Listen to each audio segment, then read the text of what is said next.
La grandeur de l'image qu'un barreau doit porter, ce sont ses midotes. On ne nous demande pas seulement d'être Tamid Racham, de connaître tout, d'avoir des beaux pshatim et des beaux perushim et de pouvoir avoir une travauda, c'est très bien. On demande avant tout de savoir se conduire. Pourquoi le Rav Samuel il a fait Keter Shlomo? Il m'a dit, depuis qu'il est Bachor Yeshiva, il a qu'un seul objectif, c'est de faire du Zikouy Arabim. Et même quand il a fait son Shidour avec Madame Samuel, il lui a dit, voilà, je reste au Kollel tant d'années, mais après je ferai une Yeshiva. Ce qu'il voulait, c'était apporter quelque chose à la communauté.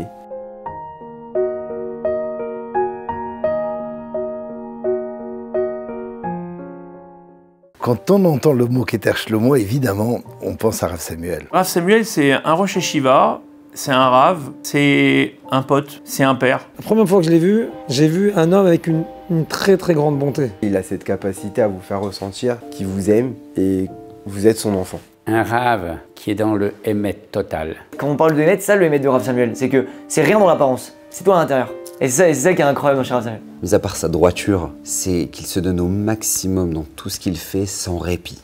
Sans répit. C'est du 100%. C'est une vie 100%. Voilà, c'est ça Rav Samuel. Il n'existe pas beaucoup d'hommes qui ont autant de choses et qui sont capables de développer autant de choses. C'est important de le dire, c'est Talmid Racham qui est derrière le Rav Samuel, qui n'arrête pas d'étudier. Et ça, c'est la réussite en réalité du Kirov. Le secret de Rav Samuel, c'est qu'il enseigne la Torah qu'il étudie. Si on veut arriver à une réussite avec le travail, de rapprocher les gens vers Hachem, dans la Torah, dans les mitzvot, dans l'Emunah et Bitachon, il faut être soi-même rempli, à déborder. Rav Samuel, il déborde. C'est ça sa qualité. Le fruit d'un vrai travail et d'une vraie Torah. Ça fait 10 ans que j'accompagne le Rav dans la plupart de ses déplacements. M'a permis de me rendre compte d'une chose que j'avais pas pu voir avant, son aspect Chesed. Rav Samuel, c'est quelqu'un qui n'a qu'un seul objectif dans sa vie, c'est de faire du bien aux gens. Il pense à rien d'autre. Chaque juif qui a eu besoin de lui, que ce soit d'un conseil, d'une présence, d'argent, de quoi que ce soit, Rav Samuel il s'est toujours plié en 4 pour n'importe quelle personne qui est venue le solliciter, ou même sans le solliciter, mais il a su qu'il y avait quelqu'un qui avait besoin. Moi j'ai déjà vu Rav Samuel en descendre du train pour aller prendre son avion, et entre les deux, quelqu'un qui était à l'hôpital, qui ne connaissait ni d'Adam ni d'Ève, qui a demandé si le Rav il pouvait venir la voir. Ça nous a pris 2 heures. Il n'a pas lésiné sur le temps qu'il fallait consacrer à cette personne. Quitte à rater l'avion, il n'y avait plus rien qui n'existait d'autre que cette personne qui avait besoin de lui.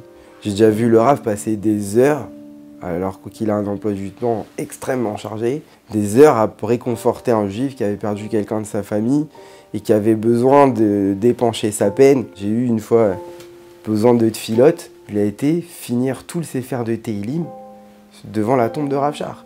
Ça lui a pris peut-être 2 heures, juste parce que voilà, j'avais un souci. Le Rav il a été, ce que moi-même j'ai pas fait pour moi, le Rav il l'a fait pour moi. Et je l'ai pas vu que pour moi, je l'ai vu pour un nombre incalculable de personnes. Mais il fait pas sa stam parce que la personne elle lui a demandé, alors il doit le faire. Il prend le problème comme si c'était le sien. Ça devient son problème. L'ambiance à Keter Shlomo, on peut dire quelque chose de magique. Keter Shlomo, c'est une ambiance de Torah avec des gens qui sont comme toi. Tous les amis avec lesquels je suis le plus lié sont les anciens de Keter Shlomo. On n'est pas du tout les mêmes que nos enfants. Nos enfants aujourd'hui ont des exigences, nous on n'avait pas de portable, aujourd'hui ils en ont, etc. Pourtant, le Rav Samuel a su s'adapter, insuffler et distiller une Torah d'authenticité, de joie, d'amour, de la même façon que nous on l'a reçue. C'est-à-dire que la rue elle change, le monde il change, mais la yeshiva de Keter Shlomo, on dirait qu'il y a quelque chose qui est figé comme ça, figé dans le temps. C'est extraordinaire en fin de compte d'avoir un discours qui tient dans le temps. Si on m'avait demandé comment appeler Keter Shlomo autrement, j'aurais dit la yeshiva transformation. C'est une transformation. N'importe quel bachour qui est là-bas peut voir un ami à lui qui est arrivé, fraîcheur, parisienne, beau gosse, et il ressort Ben Torah, quoi. Même au bout de quelques mois, on peut dire, et je l'ai constaté, une véritable transformation de ces jeunes. Quand les enfants revenaient de Keter Shlomo, ils venaient pas avec plein de divrei Torah, mais ils venaient avec une envie d'étudier. Et ils venaient avec une simcha de l'étude. Vous finissez de manger vendredi soir, papa, on learn un peu. l'arme un peu, bien sûr qu'on l'arme un peu. Et c'est toi qui vas m'enseigner. Hein. Fais-moi ça. Oui, justement, la Gemara, la Maseret que j'étudie, c'est tout. J'ai tout gagné. Mais j'ai tout gagné, tout est là-dedans. Au bout de 6 mois de yeshiva, quand je suis revenu à Pessar, en Ben Azmanim de Pessar, mes parents ils étaient choqués quoi. Ils m'ont vu comme ça et ils m'ont dit on t'a jamais vu comme ça. C'est-à-dire le matin de se réveiller tous les matins pour aller à la tfila, d'aller étudier, que ma mère elle m'appelle pour me demander quelque chose, on en court. J'oublierai jamais Rav Samuel, il nous avait dit une fois avant les vacances de Pessah, il nous avait dit n'oubliez jamais, vous n'avez pas fini le Shulchan Aruch. Et quand maintenant vous voyez vos parents faire quelque chose qui a priori ne correspond pas à la halakha, vous n'avez pas le droit de dire quoi que ce soit. Pourquoi? Parce que vous n'avez pas fait tous les décisionnaires pour savoir si vous avez le droit de parler, vous n'avez pas le droit de reprendre vos parents. C'est-à-dire, pour lui, c'était très très important que ce soit une Torah, mais une Torah de référence, une Torah de respect, une Torah qui soit exemplaire. Moi, je vois ici, à Sarcelles, grâce à Dieu, j'ai le bonheur d'avoir beaucoup d'élèves de Keter Shlomo qui sont là. Des fois, je ne savais pas qu'ils étaient à Keter Shlomo, mais je peux les reconnaître quand ils sont à la synagogue, quand j'en vois un qui est un quart d'heure avant Mincha et qui est avec un autre en train d'étudier, je sais qu'il vient de Keter Shlomo. Ça veut dire qu'il y a cet amour du partage, cet amour de partager le bonheur. Et en fin de compte, c'est ça qu'il y a de plus fort dans Keter Shlomo, c'est on nous fait vivre un bonheur et on nous donne envie de le transmettre. J'ai vu des familles se transformer littéralement, passer de personnes qui n'étaient même pas chômeurs Shabbat ni rien, à voir leurs enfants qui reviennent. Et étant donné quand les enfants ils reviennent, ils n'ont pas un côté austère, ils se sont complètement libérés, ils sont épanouis, heureux, ils ont une joie de vivre qui est tellement grande qu'ils la transmettent autour d'eux. Les parents, la plupart du temps, ils ressentent ça, ils voient leur enfant comme ils l'ont jamais vu, heureux, intelligent, ouvert, et qui a découvert le bonheur, alors ils veulent goûter aussi. Et donc toute la famille, elle suit forcément. C'est toujours des histoires incroyables, ils ont une influence sur les autres, et c'est la vérité. Une influence extraordinaire, exceptionnelle sur les autres. On se dit, si c'est ça, être un juif, alors on a envie de lui ressembler, les parents, les frères, les sœurs, le monde qui les entoure. Et ça, en quelques mois, en un an maximum. C'est un modèle économique qui est unique en son genre. Rav Samuel, il prend les enfants 1 an. Je lui ai demandé, on a des bachorim qu'à la fin de l'année, on les envoie dans les yeshivot israéliennes. Je lui ai dit, mais pourquoi on les garde pas? C'est des bons bachorim, et on peut faire grandir la yeshiva et avoir un meilleur niveau. Il m'a dit, mais moi je veux pas faire grandir Keter Shlomo, moi je veux faire grandir les bachorim. Et pour le bachor, il n'y a rien de mieux que de l'envoyer dans une yeshiva israélienne et qu'il devienne un vrai Ben Torah. Je veux pas qu'il reste un Choser Bitchouva toute sa vie. Moi, ce que je veux, c'est que lui, il soit un Talmid Chacham. Et le meilleur endroit pour être un Talmid Chacham, c'est avec des autres Talmidei Chachamim. Je peux dire que le Rav Samuel, il fait un marathon, mais dans le temps d'un 100 mètres. C'est assez exceptionnel. Ce qui est unique à Keter Shlomo, c'est que c'est pas une Torah qui s'étudie, c'est une Torah qui se vit. On voyait Rav Samuel, on voyait Rav Kaplan. C'était des exemples. Et pour moi, ça, c'est ce qui a marqué tous les élèves. Les rabbanim là-bas, ils n'ont pas un rôle de prof à élève. C'est vraiment un rôle protecteur. Nous donner parfois l'énergie quand on n'en a plus, garder l'espoir, avoir toujours la émouna, aller toujours de l'avant.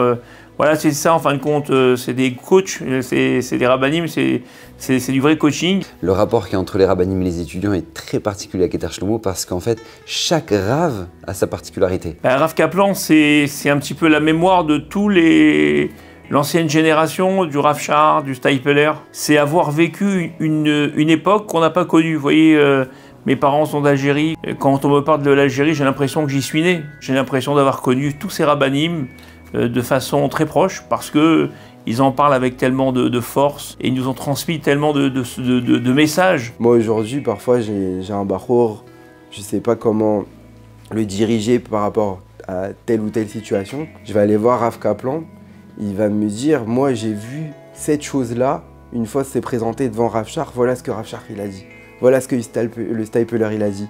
Voilà ce que Rav Chaim Kanievski il a dit dans ce cas-là. Et c'est un lien, si vous voulez, entre l'Egdolé Israël de la génération passée et notre génération à nous. Et ça, c'est une chance unique qu'on a à Keter Shlomo d'avoir un Rav comme ça. Sans parler de son vécu, de sa grandeur, de sa chorma, qui est baki quand même dans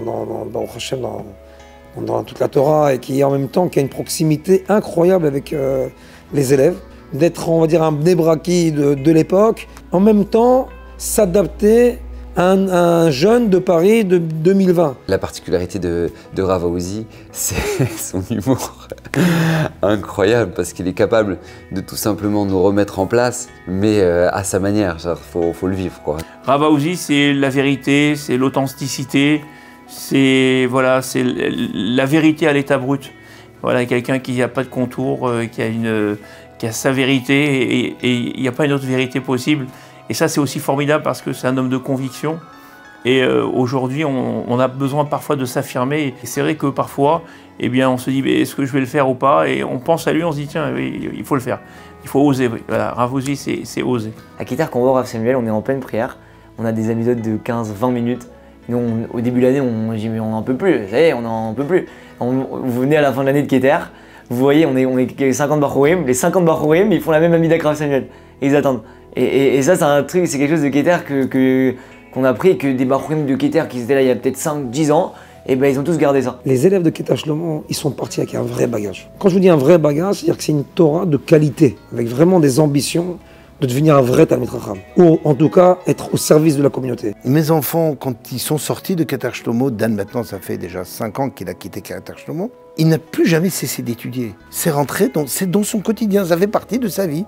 Il a une entreprise, il travaille, il est marié, il a des enfants, mais l'étude fait partie de tout. Et ça, quels que soient les rabbanim, il en rencontre beaucoup en Eretz, Baruch Hashem, eh bien c'est Keter Shlomo, c'est Rav Samuel qui lui a donné cet amour. C'est que Rav Samuel, quel kavod il tire d'être le fondateur, le Rosh Yeshiva de Keter Shlomo. Le nombre? Non, il limite son nombre. La durée dans le temps? Non, on y reste 1 an. Et ça, c'est véritablement un tel dévouement du Rav Samuel de Keter Shlomo à l'égard de cette jeunesse pour en faire justement le tremplin vers la Torah qui est tout à fait exceptionnel. Avant d'arriver à Keter, j'étais un peu le juif de Paris, quoi. J'étais le petit jeune de Paris qui entendait un cours à droite, à gauche, etc. Et dès que je suis parti à Keter, ça a fait un changement total dans ma vie. Aujourd'hui, je peux pas passer une journée sans ouvrir une Gemara ou sans étudier. C'est mon oxygène, quoi. La Gemara nous dit que c'est plus grand de vivre avec un Rav, Gdola Shimusha, Yoter Minunda, plus que d'étudier la Torah. Et c'est vraiment tout ça, Keter Shlomo. C'est cette phrase-là. C'est plus grand d'être proche de Rabbanim, de Keter Shlomo, que d'étudier. Parce qu'on voit une Torah vivante. On voit le don de soi pour la Torah, se donner sans répit. Keter, ça m'a ouvert les yeux sur l'importance d'étudier et que tous les moments qui sont libres, ils doivent être utilisés à bon escient. En réalité, il n'y a pas de moment libre. Il y a des moments où on étudie et des moments où on fait autre chose. Plus j'avance, plus je ressens que mes parents, ils sont fiers. Tout le monde, eh bien, se dit de cette grande firme appartenir à Keter Shlomo. Oui, c'est important, c'est une fierté. Moi, c'est une fierté de dire que je viens de Keter Shlomo. Je vis Keter Shlomo au quotidien. Il y a des hommes qui créent des institutions dont on ne parle pas, qui n'ont pas le nom de ce qu'on appelle ces grandes yeshivotes où tout le monde veut aller. Quand un jour, on fera le bilan, quelles sont les institutions qui ont plus marqué l'histoire du judaïsme, la progression dans le bon sens du judaïsme, en France en particulier, je suis intimement convaincu que Keter Shlomo sera dans le peloton de tête. Toute ma vie, j'ai envie de glisser dans les Limud Torah et je veux rester dans la Torah. C'est-à-dire que je ne me vois pas sans ça dans ma vie. C'est quelque chose qui s'est collé à moi. Je leur souhaite la pérennité, la santé. Une bonne santé aux Rabbanim, parce que Keter Shlomo, ce sont les Rabbanim. S'ils sont là-bas au Hachem, alors Keter Shlomo, ça marchera. Pour les 40 prochaines années et au-delà, je souhaite à Rav Samuel, à la Yeshiva, d'être ce qu'ils ont été depuis 40 ans.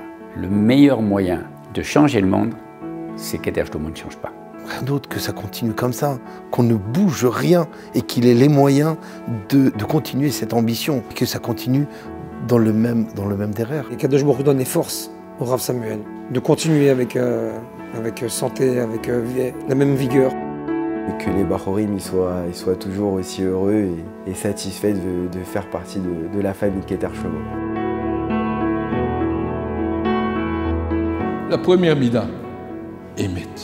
Honnête, clair, Masao Matan Menachem. Ça, c'est la définition d'un Bachor. Et si vous pouvez porter cette image avec vous dans votre cœur, 120 ans, vous aurez compris ce qu'Akadosh Baruch Hu attend de nous.